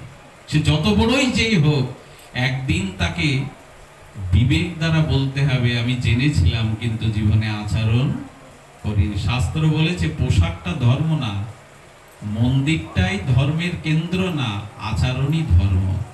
তোমার ভিতরে আচরণ নেই তো তুমি কি জাগবে? এই জন্য হরি কথাকে ভেতরে নিতে হয়। ভেতরে না নিলে এটার কল্যাণ হয় না। শুনতে ভালো লাগে, বক্তার কণ্ঠ ভালো, সুর করলো ভালো। আমরা তো এখন সব সুর, মিউজিক এইসব ভালোবাসি। কার কণ্ঠ কত সুন্দর, কে কত সুন্দর দৃষ্টান্ত দিল, আমার জীবনে কাজে লাগলো কি? সেই দিনই হরি কথা আপনার কাজে আসবে, যেদিন এখানে প্রত্যেকটি কথা আপনি মনে করবেন এখানে কেউ নেই আমি ছাড়া, এই কথাগুলো সব আমাকে বলা হচ্ছে, অন্যকে না। এই কথাগুলো সব আমার জন্য, অন্যের জন্য। সেই দিনই এই হরি কথা আপনার কাজে আসবে, ভেতরে যাবে। হ্যাঁ, নিমন্ত্রণ করেছে, আসতে হয়, বসলাম, 2টো কথা শুনলাম, এরকম না। এই জন্য নিবেদন করব, জীবনে সৎসঙ্গ করুন, জীবনে অসৎসঙ্গ পরিত্যাগ করুন। এটাই জীবনকে পাল্টে দেবে, এটাই জীবনে যথার্থ সার্থকতা এনে দেবে। নিবেদন শুধু এইটুকু, সৎ সঙ্গ আশ্রয় ব্যতীত কোনোদিন মানুষের বিবেক জাগবে না, বিচার জাগতে পারে না। শুরু করেছিলাম সংসারের আসক্তি কমাতে, জন্ম মৃত্যু জরা ব্যাধি দুঃখ দোষকে দর্শন করতে। একটা কথা বারবার বলি, আবারও বলি, সংসারের স্বরূপটাকে একটু চিনুন। এই কথাটি বলেই পাঠ বিশ্রাম করবো। আপনাদের মন দিতে হবে, দিয়েছেন অনেকক্ষণ ধরে এই তাপদাহের মধ্যে কষ্ট করে, তবু বলি, সংসারে প্রকৃত অর্থে আপনার মন, সংসারে কেউ চাইছে না, আপনার শরীরটা চাইছে, আপনার অর্থটা চাইছে, আপনার যতদিন ওদের জন্য কিছু করে দিতে পারবেন ওটাই চাইছে।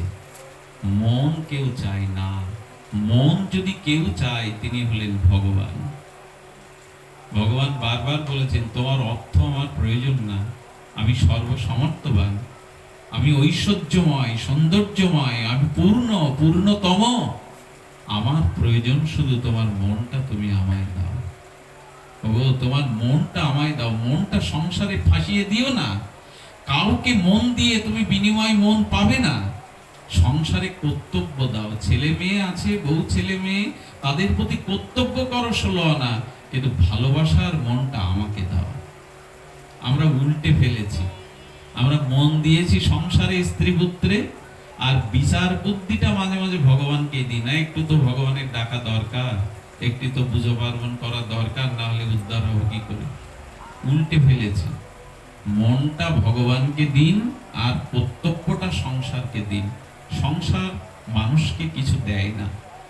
সারা জীবন সংসার করে শেষে এসে বলতে হবে আমি কিছু পাইনি। যাদের জন্য সব করেছি তারাই ব্যথা বেশি দিয়েছে, তারাই আমাকে বুঝতে চেষ্টা করেনি। এই কথা এ হাক আর সবার, তারাই আমাকে ঠিক বুঝতে চেষ্টা করেনি। আমি ভাগবতের একটা উপাখ্যান প্রায় বলি, সংসারটা চলচ্চিত্রের মতো। কেমন একটু বলুন? সংসারটা চলচ্চিত্র মানে সিনেমা আমি দেখেছি অনেকবার। চলচ্চিত্রে কোনো দৃশ্য কি দাঁড়িয়ে থাকে পর্দায়? দাঁড়িয়ে থাকলে সিনেমা দেখবে তো কেউ? একটার পর একটা দৃশ্য সরে যায়। সংসারও কোনোটি স্থায়ী হয় না। আপনি ভালো করে শুনুন। আচ্ছা, পর্দাতে যে আগুন লাগাবার দৃশ্য দেখায় সিনেমায়, ওই আগুনটা কি সত্যি? যদি সত্যি হতো তাহলে কি হতো?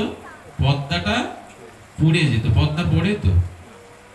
আচ্ছা, পর্দার মধ্যে সমুদ্র দেখাচ্ছে, সে আপনাদের কক্সবাজারের হোক, দীঘার হোক, পুরীর সমুদ্র। তাই এই যে সমুদ্রের তরঙ্গ দেখছেন সিনেমার পর্দাতে, ওটা যদি প্রকৃত জল হতো, পর্দা ভিজে যেত না? যেত কিনা? ওখানে যে শহরটা দেখায়, বাড়িটা দেখায়, পর্দার মধ্যে ওগুলো ধরবে তো? অত বড় একটা শহর। আচ্ছা, তারপরেও 3 ঘন্টা কষ্ট করে কোটি কোটি টাকা একটা সিনেমায় ব্যয় হয় ভারতে, কোটি কোটি ডলার ব্যয় হয়, কোটি কোটি টাকা আয় করে। আচ্ছা, ওখানে যারা অভিনয় করে ওগুলো কি একটাও সত্য? যে যার স্ত্রী হয়েছে, পুত্র হয়েছে, এটা কি সত্য? মিথ্যা ভ্রম জিনিস দেখে আসি আমরা, সেটাকে কাঁদি হাসি, কোটি কোটি টাকা ব্যবসা সফল হয়, সারা বিশ্বে ছড়িয়ে পড়ে। অথচ শাস্ত্রে বলছেন সংসারটাকে স্বপ্নের মতো দেখতে বলেছে শাস্ত্র, কিন্তু সেক্ষেত্রে বাস্তব মনে করি সব আমার, এরাই আপন। যেটা মিথ্যা ওইটা সত্য ভেবে কোটি কোটি টাকা ব্যয় করি, হাসি কাঁদি। আর যেটাতে স্বপ্ন বলেছেন, সংসার স্বপ্ন মানো, সংসারটা স্বপ্নে, ওখানে বাস্তব, ও আমার, সে আমার, এই আমার। এটা কি খুব সুবুদ্ধি? সুবুদ্ধি না। সুবুদ্ধি আমাদের হবে না যতদিন গুরু কৃপা, সাধু কৃপা না হবে।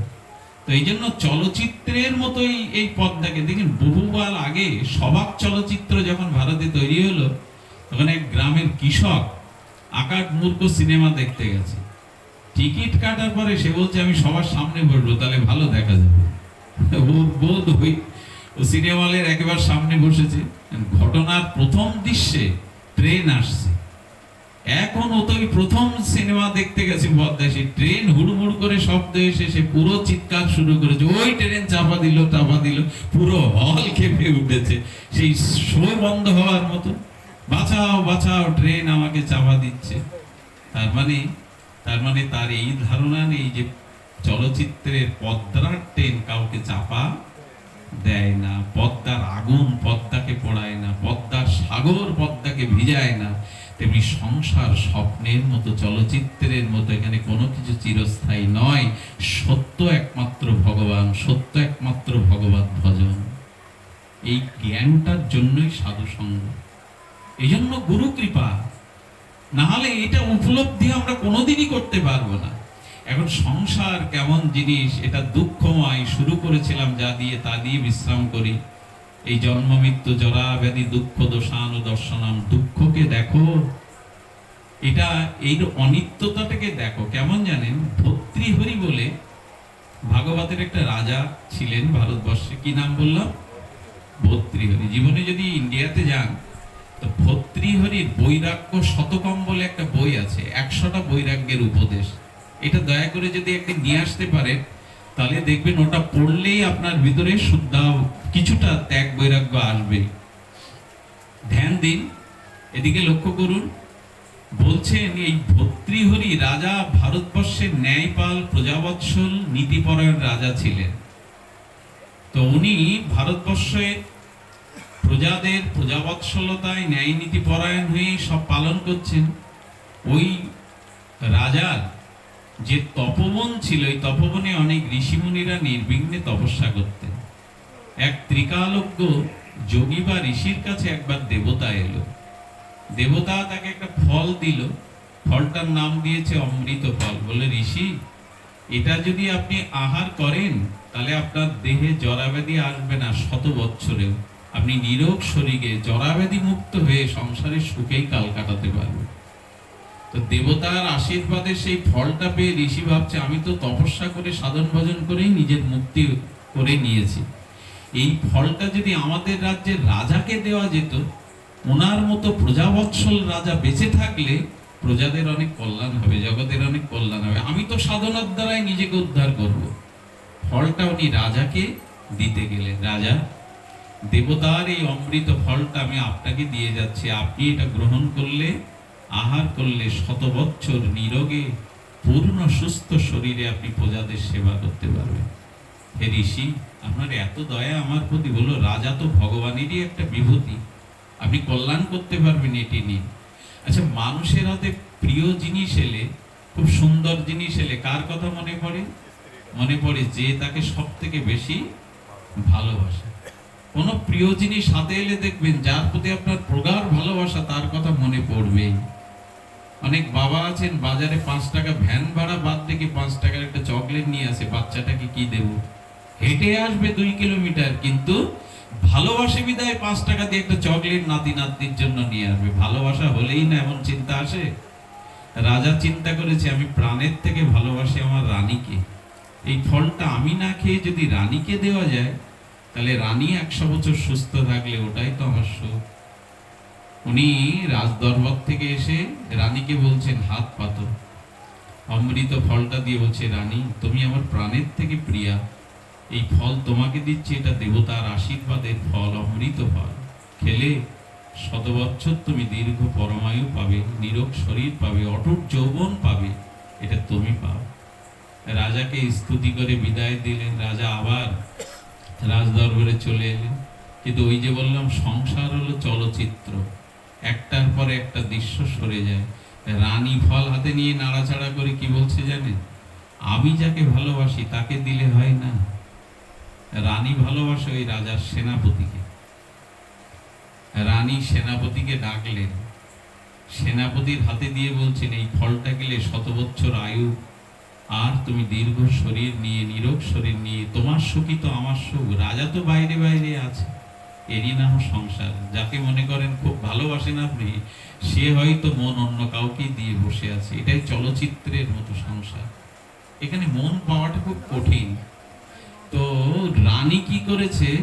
রানী সেনাপতি যাকে ভালোবাসে তাকে দিয়েছে। রানীকে বোঝাচ্ছে, আমি এখানে যদি ফলটা পাই, দেরি হয়, রাজা যদি বুঝতে পারে, আমি নিজে বিশ্রামে গিয়ে আপন মনে পেয়ে নেব। রানীকে স্তুতি করে, ভালোবাসার অভিনয় করে ফল নিয়ে আসলো। এবার নিজের ঘরে সন্ধ্যায় চিন্তা করছে, আমি যাকে ভালোবাসি তাকে খাওয়ালে হতো না? ওই সেনাপতি আবার ভালোবাসে ওই রাজার রাজবেশ্যাকে। রাজবেশ্যার অটুট যৌবন, অনন্ত রূপ, তো অপূর্ব রূপ, ওকে ডেকেছে, ডেকে বলছে, দেখো তোমাকে তো আমি প্রাণ থেকে ভালোবাসি, রানীকে ভালোবাসি তো স্বার্থের জন্য, রাজ ক্ষমতার জন্য। তুমি ফলটা পাও, তোমার যৌবন অটুট থাকলে, তুমি সুস্থ থাকলে আমারই সুখ। তো সেই রাজবেশ্যা তাকে সুখ সেবা দিয়ে আনন্দে বলল, দেখো এটা আমি পবিত্রভাবে স্নান করে ভোরেই পাবো, তুমি এটা আমাকে দাও। ভোরে চলে গেল। ভোরবেলা ওর বিবেক খুলে গেল ভগবানের ইচ্ছায়, আমি তো সারা জীবন পাপই করলাম, আমি দেহ পুজিনি পতিতা, সারা জীবন কোনো ভালো কাজ করিনি, আমার বেঁচে থেকে লাভ কি? আরো তো পাপ বাড়বে জগতে। ভগবানই তার হৃদয়ে প্রেরণা দিয়ে বলছেন, আমাদের রাজাকে যদি এই ফলটা দেওয়া যেত, উনি বেঁচে থাকলে তো জগতের অনেক কল্যাণ হবে। ভগবানের ইচ্ছায় ঘুরে ফিরে সকালে আবার ওই রাজপতিতায় রাজার দর্শন প্রার্থনা করলেন। রাজার সামনে যে পতিতা ফল তুলে ধরেছে, সে রাজার কি মনে হতে পারে? রাজা বিস্ময় প্রকাশ করে বলছেন, সত্য বলবে, না হলে তোমাকে প্রাণদণ্ডে দণ্ডিত করবো। বলে, আমি সত্য কেন বলবো না? সত্য হলেই আপনার সেনাপতি আমাকে ভালোবাসে, সেনাপতি ফলটা দিয়েছে, তুমি চলে যাও, তোমার ভয় নেই। সেনাপতিকে ডেকে তলোয়ার উঁচিয়ে বলছেন, হয়তো মৃত্যু না হয় সত্যটা বলো। আজ আর ভয় নেই রাজা, সেই ফল যখন আপনার হাতে এসেছে, আসলে রানী আপনার সাথে ভালোবাসার অভিনয় করে, রানী আমাকেই ভালোবাসে, রানী ফল আমাকে দিয়েছে। যখন একথা শুনলো না, ওনার চোখটা সজল হয়ে গেল।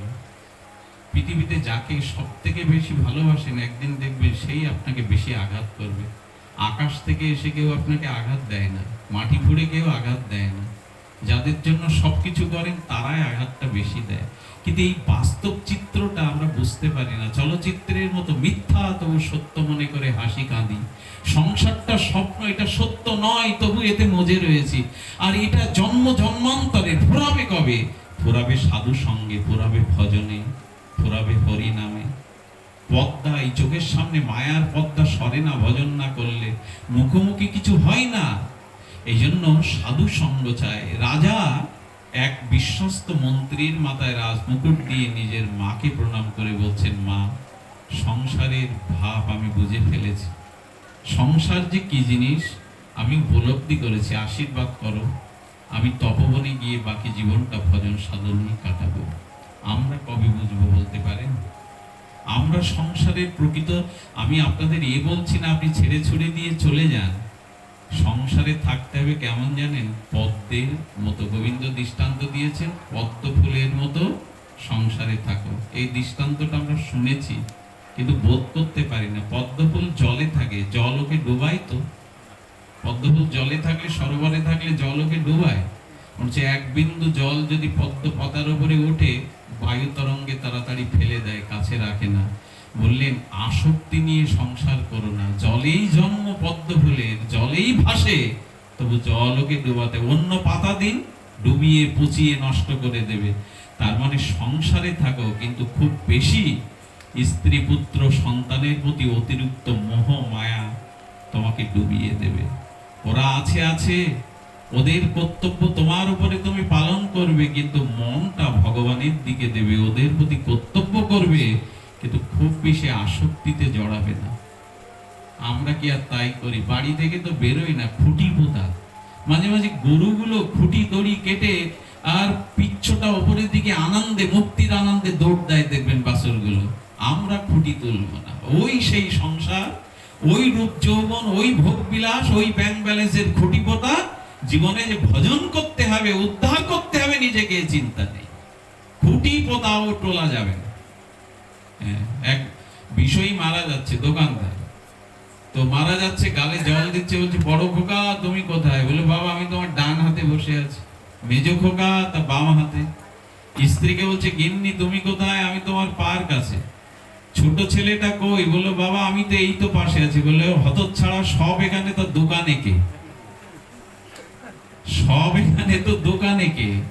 এই দশা হবে আমাদের। সারা জীবন টাকা টাকা বাড়ি খুঁটি পুঁতে রাখলাম, ভগবত ভজন সাধু সঙ্গ হলো না। মরার সময় তো ওইগুলোই আসবে। আর গীতায় সাবধান করেছে, মৃত্যুর সময় যে চিন্তা স্মরণ হবে ওই জাতীয় গতি হবে তোমার। জং জং বাপি শরণ ভাবং ত্যাজ্যন্তি কলেবরং তং তম বৈতিকন্তেও সদা তদ্ভাব ভাবিতা। শুনে রাখো জগতের মানুষ, টাকার চিন্তা করে মরলে সাপ হয়ে গুপ্তধন পাহারা দিতে হবে। কামের চিন্তা করে মরলে পতিতা হয়ে জন্মাবে। বাড়ির চিন্তা করে মরলে ওখানে সাপ ব্যাং চড়ুই পাখি হয়ে, বিড়াল কুকুর হয়ে ওই বাড়ি পাহারা দিতে হবে। সতর্ক হও। সতর্ক আর আমরা হয়েছি। সব এখানে তো দোকানে কে? মরার সময় তার ভাবনা দোকানদারি করছে কে? এই জন্য ঠাকুর বললেন পদ্ম পাতার মতো সংসারে থাকো। একেবারে অত আসক্তি ভালো না, অত আসক্তি ভালো না। এই জন্য মাঝে মাঝে সাধু সঙ্গে যাবেন। একটু শ্রীরাম বৃন্দাবন তো বেশি দূর না, একটু যাবেন। বলে ওখানে সব ব্যবসা, যারা যায় না যুক্তি খোঁজে, কূট বুদ্ধি কি বলে জানে, ও সব ব্যবসায়ী হয়ে গেছে। বৃন্দাবনের মাটিটা ব্যবসা হয়নি, সেই যমুনা এখনো আছে, গিরিরাজ গোবর্ধন এখনো আছে, সবকিছু বদলে যায়নি। সেই গিরিরাজ যা গোবিন্দ ধারণ করেছিলেন আজও আছে, সেই যমুনা নীল জল আজও আছে, শুধু বাড়ি থেকেই বেরোলাম না। নিজের বেলায় সারা জীবন কত কি করে গেলাম, খাওয়া পড়া বেড়ানো, কিন্তু জীবনে নিজের উদ্ধারের চেষ্টা করলাম না সাধুর সঙ্গে, ভগবত সঙ্গে। এই জন্য বিবেক যদি না জাগে, নিজেকে যদি উদ্ধারের চেষ্টা না করি, তবে বড় ভুল হয়ে যাবে। ভুল তো হয়েই গেছে। আর পদ্ম পাতার একটা দৃষ্টান্ত কেন জানেন? আচ্ছা, যদি বন্যার জল এসে ওই পুকুরে বা সরোবরে পড়ে, জল বেড়ে যায়, তাহলে তো পদ্ম ডুবে যাবে। ডুবে যায় কি? সরোবরে যত বন্যার জল গিয়ে পড়ে, পদ্ম ডুবে যায়? যত জল বাড়বে পুকুরে, তত পদ্ম উপরে যাবে। সংসারে যত কিছু হোক, তুমি ডুবে যেও না, তুমি ওই আসক্তিতে মজে যেও না। ওইখানে থাকো, সংসার ছেড়ে কোথায় যাবে থাকো, কিন্তু আসক্তিটা কম করো। এর মধ্যে দুঃখটাকে দেখো, জরা ব্যাধিটাকে দেখো, তাহলে দেখতে দেখতে দেখতে দেখতে একদিন ওর প্রতি নিরাসক্তি আসবে। আমার বলবার অভিপ্রায় এইটুকু। অনেকটা সময় ধরে যেটা বোঝাবার চেষ্টা করেছি সেটা হলো এই জন্ম মৃত্যু জরা ব্যাধি দুঃখ দোষানুদর্শনম, সংসারের দুঃখটাকে দেখো, প্রকৃত সুখ প্রকৃত আনন্দ ভগবত ভজনে আছে। যতদিন ভজনে না আসবে, আর ভজন অপেক্ষা করছে সাধু সঙ্গের উপরে। সাধু সঙ্গ না করা পর্যন্ত তোমার জীবনে পরিবর্তন আসবে না। তাই নিবেদন করব, যার পাশে গেলে, যার কথা শ্রবণ করলে, যার মুখে হরিনামের দ্বারা চিত্ত সংশোধন হয়, মনের গতি ভগবত বা সৎ অভিমুখী হয়, সেই তজ্জাতীয় শুদ্ধ ভক্ত শুদ্ধ মহতের সঙ্গ করুন। এটাই জীবন পরিবর্তনের, এটাই বিবেক জাগাবার একমাত্র উপায়। আমি যে মানুষটার উদ্দেশ্যে আজকে এসেছি, আমরা তাকে দাদাজি বলে ডাকতাম।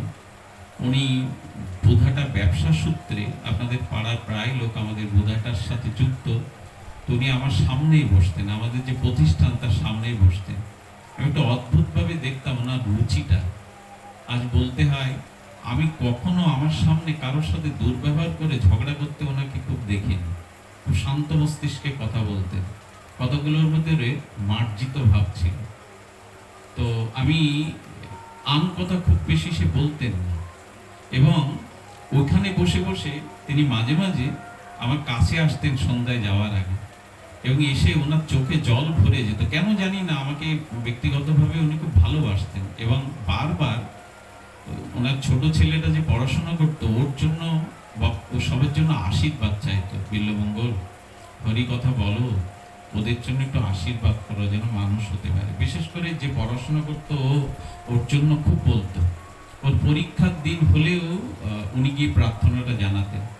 তোদের ভাইদের বলবো, ওনার স্ত্রীকে বলবো, হয়তো মানুষটা আপনাদের পাশে ছিল, তো প্রদীপের গোড়াতে কিছুটা অন্ধকার দেখা যায়। গ্রামের সাধুকে গ্রামের মানুষ মানতে চায় না, বেড়ে ওঠে তো চোখের সামনে, নানান ত্রুটি বিচ্যুতিগুলো ধরা পড়ে, কিন্তু আদর্শবান একজন মানুষ ছিলেন।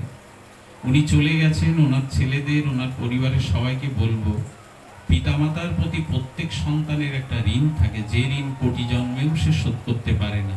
কিন্তু কর্তব্য আছে হলো এই যে সাধুগুরু বৈষ্ণব আপনাদের ডেকে হরিনাম হরিকথা দিয়ে তার আত্মার কল্যাণের চিন্তা করা হচ্ছে, এটা একটা কর্তব্যের মধ্যে পড়ে। যারা পিতার দেওয়া রক্তমাংসের শরীর পেল, পিতার ভিটে বাড়ি পেল, তারা যদি পিতামাতা মারা গেলে তাদের আত্মকল্যাণের জন্য কোনো কাজ না করে, এরা অকৃতজ্ঞ, এরা একরকম বেঈমান পুত্র। এদের প্রতি কোনো পূর্বপুরুষের আশীর্বাদ আছে না। মানুষ জামায় আদর করে, কত আত্মীয় স্বজন বন্ধু বান্ধবের পেছনে হাজার হাজার টাকা ব্যয় করে, অথচ পিতামাতা পূর্বপুরুষের উদ্দেশ্যে এরা একটু হরিনাম হরিকথা ভক্ত সেবা দেয় না। এগুলি না অকৃতজ্ঞতার সামিল। এই জন্য ওরা প্রতি বছর যে কাজটা করে, এটা কৃতজ্ঞতার দাবি রাখে, সুসন্তানের দাবি রাখে, যে পিতা মাতা গত হলে তাদের উদ্দেশ্যে কে করেনি বলুন তো? স্বয়ং মহাপ্রভু গয়ায় তর্পণ করতে গেছেন পিতার জন্য, ঠাকুর রামকৃষ্ণ গয়াতে গেছেন, স্বামী প্রণবানন্দ গেছেন, কে করেনি? রামচন্দ্র মন্দাকিনীতে দশরথের জন্য তর্পণ করেছেন, কে করেনি? ভগবান ও পিতামাতার প্রতি কর্তব্য করেছেন। কারণ আদি দেব দেবী তারাই। যে পিতামাতাকে শ্রদ্ধা না করে দেবদেবীকে প্রণাম করতে যায়, দেবদেবীর দুয়ার বন্ধ করে দেয়, আশীর্বাদের দুয়ার। আগে ওইখানে প্রণাম করে এসো। চণ্ডীর স্তোত্রে আছে, ইয়া দেবী সর্বভূতে মাতৃরূপেণ সংস্থিতা, নমস্তস্যায় নমস্তস্যায় নমস্তস্যায় নমো নমঃ। তোমার গর্ভধারিণী রূপে আমি তোমার গৃহেই রয়েছি, আগে তার আশীর্বাদ নাও, তাকে প্রণাম করো। আমার দুয়ারে তাকে বঞ্চিত করে প্রণাম করলে আমার আশীর্বাদের দুয়ার বন্ধ। সব বুঝি। ওই কালী মন্দিরে গিয়ে 2 দিন না খেয়ে পড়ে থাকুন, কালী মা আপনাকে বলবে না, ওই রকম পুণ্য নেই যে আই বাবা আমি রান্না করে রেখেছি খেয়ে যা, কিন্তু এই মা বলবে, খোকা তুই সারাদিন খাসনি। 6 মাস বাইরে থেকে কাজ করে বাড়ি আসবেন, দেখবেন ছেলে মেয়ে ছুটে গিয়ে বলবে, বাবা আমাদের জন্য কি এনেছো?